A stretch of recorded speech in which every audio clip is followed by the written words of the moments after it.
पूजा पाठ करके आ रहे हो, आपके इस कचरे में फिर ये सारा जो भक्ति का सामान है कचरे में डाल रहे हो। लग रही है आप जहाँ खड़े हो उधर भी कुछ ना कुछ है। तो आगे तक जाने तो बाकी पाने का। अच्छा, देखा ये है सोच, इससे बड़ा पाप कुछ नहीं हो सकता अगर हम अपने धरती माता को ये दे रहे हैं, ये पूजा संपन्न नहीं होगा और भाई ये फेंकेगा वहीं पे ही। रीत चली आ रही है, ये रीत है, पता नहीं क्या रीत है ये। बदलाव कहाँ कब आएगा? कभी नहीं आएगी, कभी नहीं आ सकता। कचरे का ढेर बोलूंगा इसको। तो ये यहाँ पे क्यों डाल रही है? लग रहा है आपको यहाँ पे डालना सही है? ये पूरा कचरा हो गया मतलब। और वो भी देखिए ना, नाला है वो एक नाला है, उसमें पानी भी नहीं है, क्या हालत हो गई है उसकी।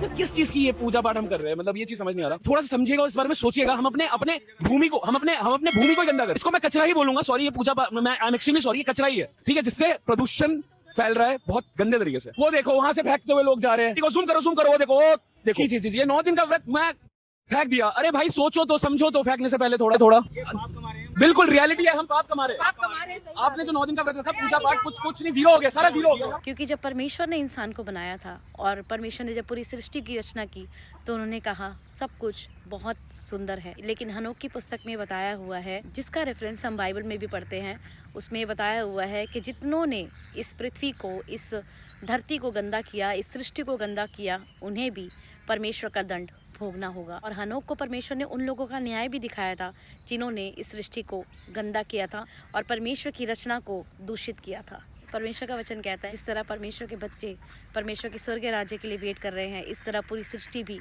परमेश्वर के स्वर्ग राज्य के लिए वेट कर रही है। और जिस तरह परमेश्वर के धर्मी जन, परमेश्वर के बच्चे परमेश्वर के न्याय के लिए प्रार्थना कर रहे हैं, इसी तरह ये पृथ्वी भी, ये सृष्टि भी कराह रही है और परमेश्वर के न्याय का इंतज़ार कर रही है। इसीलिए इन एंड डेज़ में जब आप ह्यूमन लाइफ में बहुत कुछ होता हुआ देख रहे हैं, तो आप सृष्टि में भी बहुत कुछ होता हुआ देख रहे हैं। ऐसी बातें जो आज से पहले कभी नहीं हुई थी, क्योंकि हम अंत के दिनों में हैं और सृष्टि और परमेश्वर के धर्मी जन परमेश्वर के राज्य की बाट जो रहे हैं। प्रभु आपको आशीष दे, आप सबको जय मसीह की।